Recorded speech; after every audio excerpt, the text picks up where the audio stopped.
Okay, so I'm gonna do a quick and dirty tutorial on how to install Homebridge on a Raspberry Pi. A lot of my friends have asked me questions around it, and easiest thing for them is to just kind of watch this video and kind of go from there.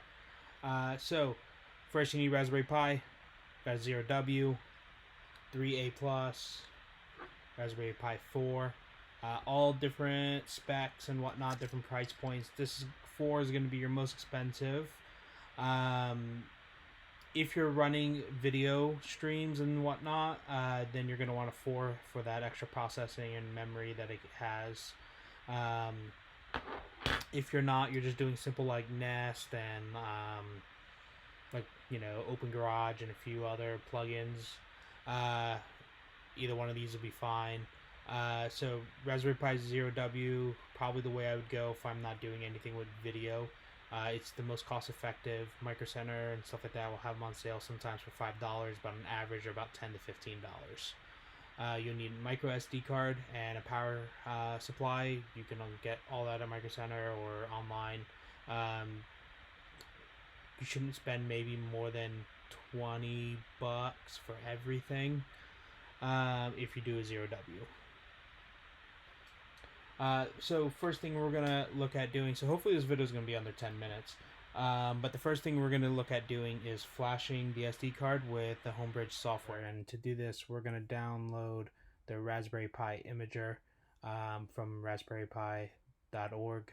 Go to downloads, and we'll just download the imager for your operating system. So in my case, I'm using Mac, so we'll download the Mac version and then just save it somewhere. The next thing you want to go ahead and download, if you navigate over to the Homebridge GitHub page,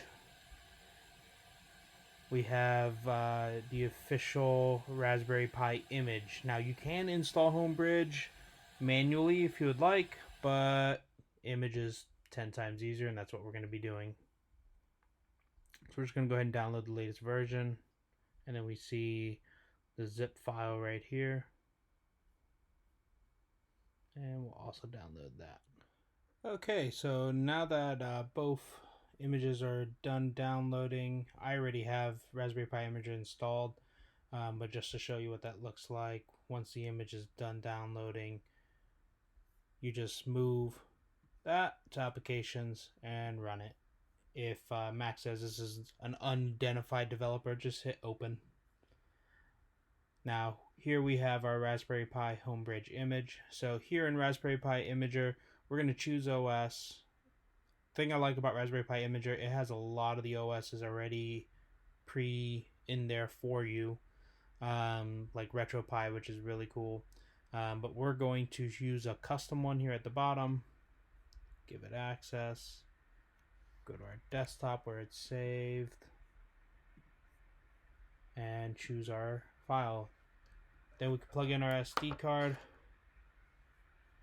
This SD card is already imaged, so it shows up as boot, but we're just going to choose SD card, and your SD card should show up here, and we're going to go ahead and hit write. And this is your password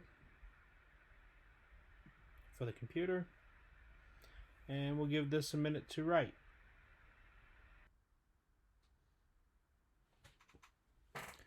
Okay, now that it's finished imaging, the computer automatically ejected the SD card. So we're going to go ahead and continue. And you can remove your SD card now, pop it into the Raspberry Pi, and plug it in. Okay, so once you plug the Raspberry Pi in, about 3 to 5 minutes later, you should see Wi-Fi show up, Homebridge, Wi-Fi setup. Now, I want to mention, these steps here are only if you're using Homebridge with Wi-Fi. If you're using Ethernet, just plug that bad boy right into your router with Ethernet. So we're going to go ahead and click on Homebridge Wi-Fi setup. And give it a minute. If this doesn't show up right away, sometimes the capture screen could take a few minutes to show up. And then you're going to choose your SSID from the list and type in your password.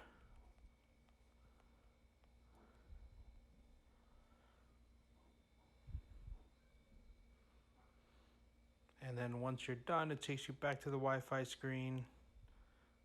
and you connect back over to your normal Wi-Fi. Looking back over on the instructions on the GitHub page, this is where we downloaded the image.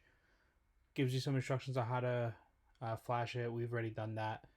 Connect to Wi-Fi. We've already done that.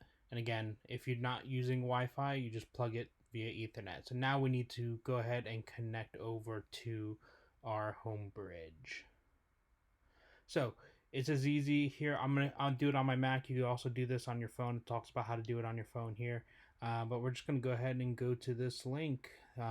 This should pull up your local Homebridge. Now, I actually have two Homebridge softwares pulled up. Two Homebridge instances installed on two different Raspberry Pis in my house. So right now it's actually pulling up my normal one, not the one we just configured together. It's pulling up because I also run Pi-hole through it. So we're going to get out of this, and I'm going to look up the IP address of the new one. Okay, so let's go ahead and go to new tab, and I'm going to type in the IP address. I already have my IP address plugged in. You don't have to do the HTTP :/ or the /login. You could just type in just the IP address, hit return, and it'll pull you into your Homebridge login screen. Now this is the one that we just set up. So the default username and password, admin. Go ahead and log in. We're not going to save this password now. And so here we go. Here's the Homebridge UI, and it's giving you some general information. This is your QR code here to add it to the home app, CPU, memory, uptime, and we can see there's already an update for it, and we can process that update here. But before we do that, first thing I recommend doing is going into user accounts. Yes. So sorry, it was on the user accounts. Let's go ahead and hit edit and create a new password for your user account. So this way when you log in, it's not the default password. It makes it just a tad bit more secure. Here we have our menu options up here. Status. It brings us back to the home page. Plugins. We have the Homebridge Config UI plugin installed already. That's what we're looking at right now, the Config UI. So that plugin needs to stay. You can search for plugins here, like Nest. And the very cool thing is you see the verified. That means that the Homebridge developers have actually verified that plugin and verified that it works and has a simple install. So definitely try to use those when possible. And then if we click this little arrow, see this one will bring us to the repository for the Homebridge Nest plugin specifically, and gives us more information about that. But we're going to look in plugins in a different video. Then here is your config file. We have a very simple one right now because we have no plugins. But if you need to manually edit the config file, you can here. And then here's where your accessories would show up if you had any accessories. So once you get to the Homebridge config UI, all you have to do, go to the home app on your mobile device, hit the plus sign, scan the QR code, and it should add the Homebridge on the bridges of HomeKit. And then any accessories you have. If you add Homebridge before you configure the accessories, which is quite alright, I like to just click the restart button in Homebridge after I'm done configuring all the accessories, because sometimes it takes a minute for it to populate and then push back down to your mobile devices and the home app and everything. I'm not going into configuring plugins here because every plugin is different. You really just have to do the research on that plugin and how to do it. I'll probably do a video on some of the more popular ones like Nest and things like that if you guys find that it would be helpful. Next video probably about how to do Pi-hole on the Homebridge installation that you have now, and how to do Unify controller software too. on it because it's all built into the Homebridge image, which is really cool.